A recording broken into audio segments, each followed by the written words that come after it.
In Sudan, protesters are demanding the immediate installation of a civilian government following the ouster of President Omar al-Bashir. South Sudan's foreign minister discusses the possible impact of Sudan's military coup on its own peace process.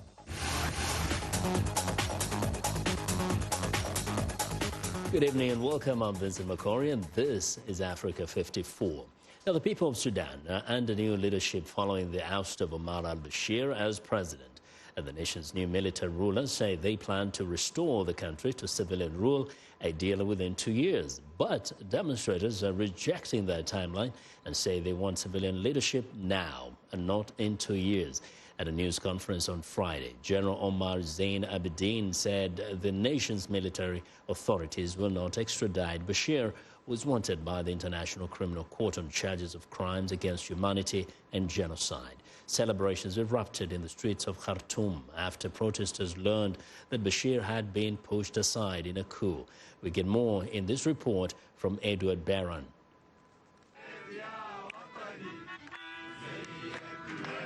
Waking up to their first morning without President Omar al-Bashir in power. The mood is celebratory outside Sudan's defense ministry in Khartoum after Bashir, whose autocratic rule lasted 3 decades, was overthrown in a military coup on Thursday. Despite the clear jubilation of these protesters, they've a further key demand: that military leaders hand over power to civilians.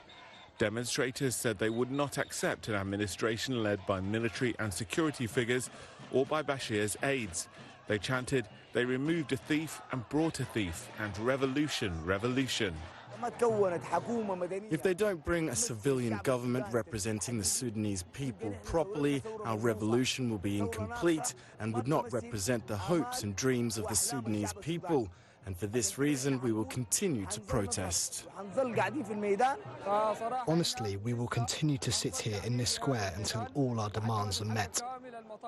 75-year-old Bashir had faced 16 weeks of demonstrations against his rule. The country's defense minister says Sudan would enter a period of military rule to be followed by presidential elections. Sudan's military ruling council said it expects a transition period to be 2 years at most, but possibly as short as 1 month. Overnight, demonstrators had defied a nighttime curfew, continuing their demands that military leaders hand over power. World powers, including the US and Britain, said they supported a peaceful and democratic transition sooner than 2 years. Thousands are still camping outside the defense ministry and are calling for mass prayers. They've vowed to continue their protests until a civilian government is established. Here are more reactions from the streets of Khartoum on the ouster of Omar al-Bashir. The people of Sudan revolted and made huge sacrifices to change the political Islamic system adopted by the National Islamic Front led by Omar al-Bashir, who wasn't the only one who led that front. Ibn Auf is criminally wanted, so how can we remove a criminally wanted individual and replace him with another criminally wanted one? Both of them belong to the Islamic Movement Conference, known as the National Conference. We don't want to have anything to do with that. National Conference and the National Movement are because they cheated us. We as a nation and the will of Sudan completely reject the change because they only transfer power from one chair to another. A change of one chair to another, and they didn't respond to our demands and the will of the people. The international community is also weighing in on the regime change in Sudan. The European Union is calling for a swift transfer to civilian rule, while the United States says it is closely monitoring the situation unfolding in Khartoum and urges Sudan's military to exercise restraint and to allow space for civilian participation within the government. The State Department Deputy Spokesman Robert Palladino said the U.S. commends the Sudanese people for maintaining peaceful demonstrations since December 2018. He says Sudan has the opportunity to set itself on a new path on that, one that must include legitimate democratic elections, respect for human rights, and a civilian-led government. The United States strongly supports a peaceful and democratic Sudan. As events unfold, the United States continues to call on transitional authorities to exercise restraint and to allow space for civilian participation within the government. We commend the people of Sudan for their resiliency and their commitment to nonviolence as they express their legitimate demand for inclusive and representative government that respects and protects human rights. We are coordinating with our international partners as we monitor how best to respond to this evolving situation. And of course, a big focus for the United States right now is the safety and welfare of our embassy team on the ground, as well as private citizens, American citizens in Sudan. Well, the U.S. has suspended further Joint Review Committee discussions on Phase 2, a process designed to expand bilateral ties with Sudan in 6 key areas, severing ties with North Korea, expanding counterterrorism cooperation, resolving internal conflicts, expanding humanitarian access, protecting human rights, and addressing outstanding legal claims related to victims of terrorism. Now, these talks had been scheduled for the last week of April. A key member of South Sudan's administration has commented on the coup in Sudan. Africa 54's Paul Dio caught up with Niall Deng Niall, the South Sudanese foreign minister, for a reaction on the regime change in neighboring Sudan. First of all, we respect the will of the Sudanese people, and as a sovereign state, whatever happens in the Republic of Sudan is really the business of the people of Sudan. But of course, we are aware at the same time that we are neighbors and our relations are very, very important for both Sudan and South Sudan. And we believe that this relationship actually transcends the political leadership. And so, regardless of what happens in the Republic of Sudan, we would not see that as negatively impacting in any way relations with the Republic of South Sudan. What do you mean to not negatively impact you guys in any way? Because Bashir has been at the forefront of looking over the peace process currently. Yeah, it's true. It's true that Bashir, especially in the last stages of the high-level revitalization forum process, played an instrumental role alongside President Yoweri Museveni of Uganda. But when I say that relations are not necessarily going to be impacted in any adverse way, it's simply because both the Sudanese and the South Sudanese as people are convinced that their mutual interest mandates that they coexist, live peacefully side by side, and benefit from one another. What implications do you think the coup in Sudan directly have on South Sudan? I don't think it will have any direct implication because, as I said, it is in the interest of the Sudanese as well as the interest of the people of South Sudan to continue having good relations. And right now we have got very good relations with Sudan, especially in the oil sector, because that oil is critical to both the economies of Sudan and the economies of South Sudan. We are a landlocked country. We export our crude through the Republic of Sudan. And Sudan, in return for that, actually also gets money from the oil revenue. So there are mutual advantages to be pursued by close collaboration between the two countries. And that's why I believe that political changes in Khartoum will not have any undesirable results in the relationship between the two countries. Are there any concerns, particular concerns that you have on Sudan, especially with what's going on? Because it's still a developing story. Anything can happen. It's true. Yeah, it's true. It's still an evolving situation, but we would sincerely hope that the Sudanese will all get their act together, will continue having dialogue among themselves so that the situation in Sudan returns to normalcy as soon as possible. We hope that can be achieved. Honorable, you know as well as I do that power in most of these African countries resides at the top. The person on top holds that mantle of power. So anything, if there's anything to be worried about, South Sudan should be worried, because the decisions that were made by, for example, Bashir, everything's going to change going forward. Don't you think that that's going to have direct impact on you going forward? Not necessarily. I mean, things can change in terms of Sudan's relations with many other different countries, but I'm telling you that the interconnection between South Sudan and Sudan is such that it's not easy for either side to do things that can undermine that relationship. Those relationships are vital for survival. We have a very long common border, and the majority of our population actually lives along that border. So it's not easy for situations to be allowed to cause relations to deteriorate, no matter who is in power in Khartoum. As a leader, what would you tell to young people who are still in the streets saying that they need more than just maybe a figurehead, change of a figurehead? They want a whole purge of these old guards to go out. Obviously, since I'm not a Sudanese, I'm not qualified to tell people in the streets what to do. We respect the people of Sudan. We respect their wishes and their desires. It is their problem to sort out at the end of the day, but all we can do is to wish them the very best. Well, that was Africa 54's Paul Deho speaking with South Sudan Foreign Minister Niel Deng Niel. Now, more than 100 of the Chibok schoolgirls remain in captivity nearly 5 years after Boko Haram terrorists in Nigeria abducted them from their school. President Muhammadu Buhari has promised to make the rescue of the girls and other abductees a top priority. Some have been released, but advocacy groups say Buhari's government, in its focus on the economy, has largely forgotten the girls who are still being held. Timothy Obegizu reports from Abuja. Charity Job last saw her daughter Awa on the morning of April 14, 2014, when she left for school in Chibok, Nigeria. Awa is among the 276 girls who were abducted by Boko Haram and one of the 112 still in captivity. The insurgents came and took our children, including mine and those of my relatives from their school. Some of us developed high blood pressure and died as a result of the incident. We that survived, we have children. If I die, who will take care of them?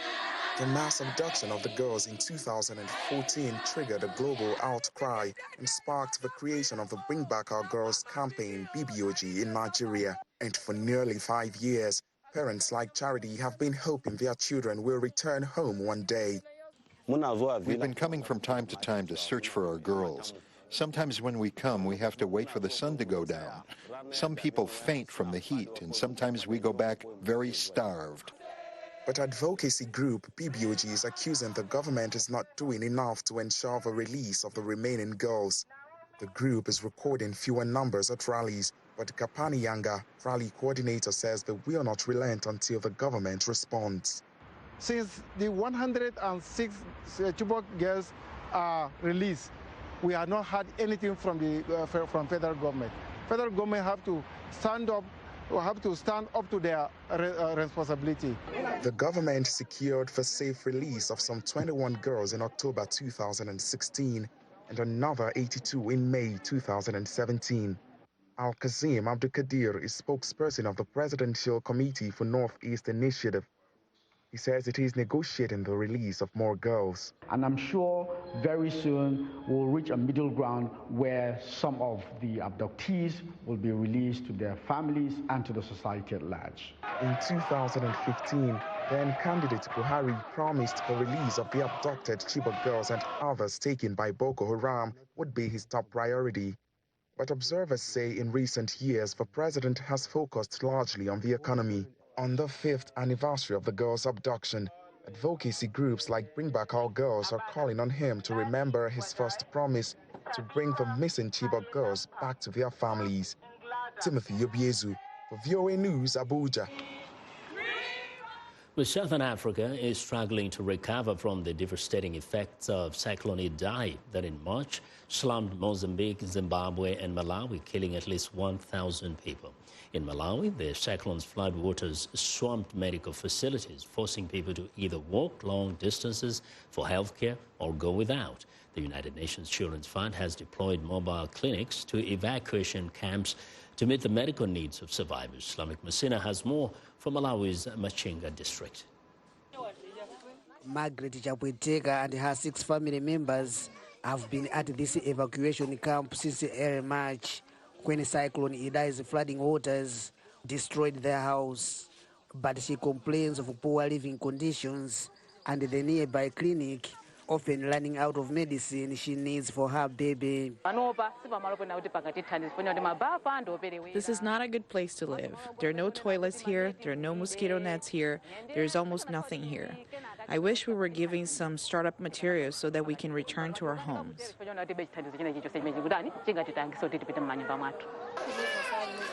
The United Nations Children's Fund, UNICEF, is improving health care by deploying mobile clinics to flood-affected areas.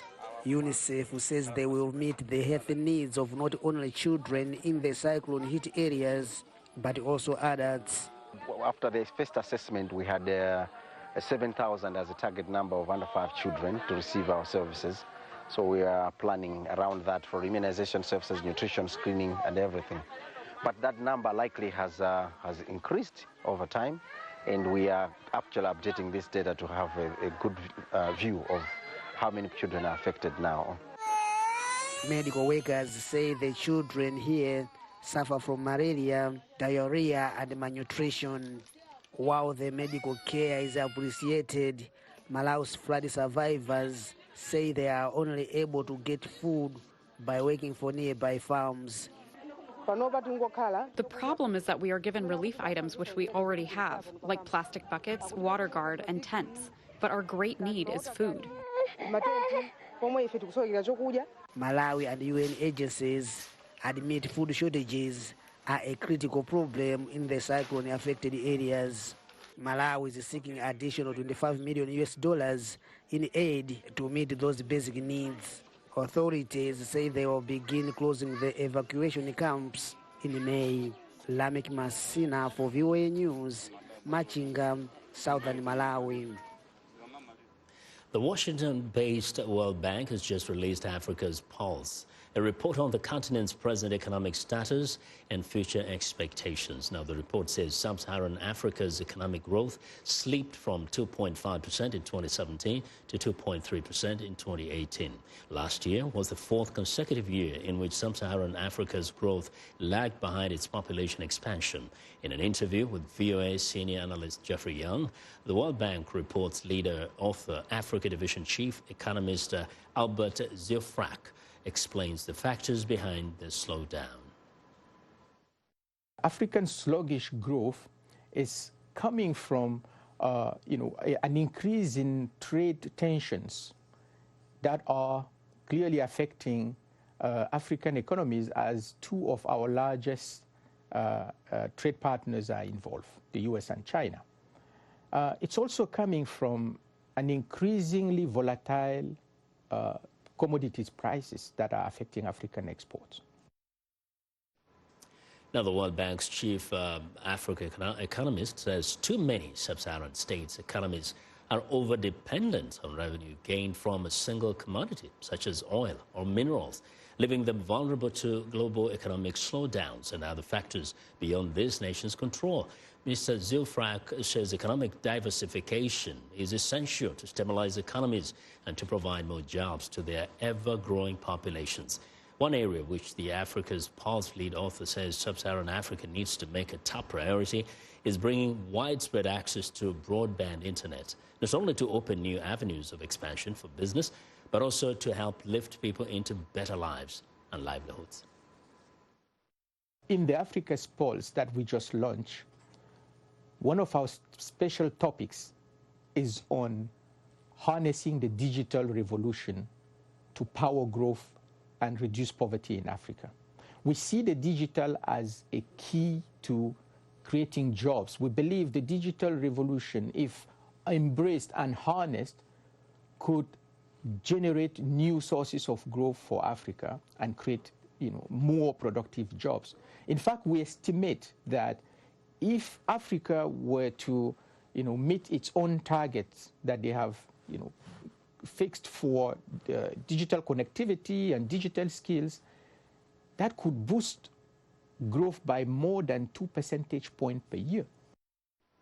Well, Zufrak adds that sub-Saharan Africa needs to reduce what he calls its fragilities, weaknesses in governments providing adequate security and inviting climate for investment and development, and not allowing debt and interest payments to consume a country's cash, which will deprive it of the opportunity to use its financial resources to enable growth. Well, our U.S. President Donald Trump says he has no knowledge of the website WikiLeaks after the whistleblowing site founder Julian Assange was arrested in Britain. The 47-year-old has been living in the Ecuadorian embassy in London since 2012, but was ejected Thursday and taken into custody. Assange has long claimed that he could face prosecution in the United States over the publishing of confidential government information. As Henry Ridgewell reports, the arrest sets up a complex legal battle. After 82 months inside the Ecuadorian embassy, Julian Assange was forcibly removed by British police Thursday morning. Ecuador said Assange had broken asylum conventions by continuing to interfere in other countries' affairs. US President Donald Trump was questioned on the arrest Thursday. I know nothing about WikiLeaks. It's not my thing. And I know there is something having to do with Julian Assange. I've been seeing what's happened with Assange, and that will be a determination, I would imagine, mostly by the Attorney General, who's doing an excellent job. So he'll be making a determination. On the campaign trail in 2016, Donald Trump repeatedly referred to WikiLeaks after it published hacked emails from the Democrats' National Committee. WikiLeaks! I love WikiLeaks! In 2010, WikiLeaks published a huge cache of more than 700,000 documents, videos, diplomatic cables and battlefield accounts from Iraq and Afghanistan, obtained by former soldier Chelsea Manning, then known as Bradley Manning. They detailed civilian casualties, along with details of suspected terrorists held at Guantanamo Bay, Cuba. Assange sought asylum in the Ecuadorian embassy in 2012 after facing rape charges in Sweden, which have since been dropped. He predicted that he would face extradition to the United States. As WikiLeaks stands under threat, so does the freedom of expression and the health of all our societies. The United States accuses Assange of conspiring with Manning to access classified information on Department of Defense computers. Freedom of the press is protected under the First Amendment of the US Constitution, so the precise charges against Assange will be key, say legal analysts. So if you break the law while you gather information, that is not protected by the Free Speech Clause. If, however, you publish information, even if someone else has illegally obtained it, the Free Speech Clause does come into play. Supporters say Assange must be afforded the rights of other journalists. It smacks of double standards. It has the whiff of a vendetta against WikiLeaks and Julian Assange. British judges will now decide on whether to fulfill the US extradition request. I have faith in the British justice system, and I think he will argue that this is a breach of his right of freedom of speech. Assange will first face sentencing for failing to surrender to UK courts. Meanwhile, one of the Swedish women who made the rape accusations against Assange has requested that the case be reopened, further complicating the legal case against him. Henry Ridgewell for VOA News, London.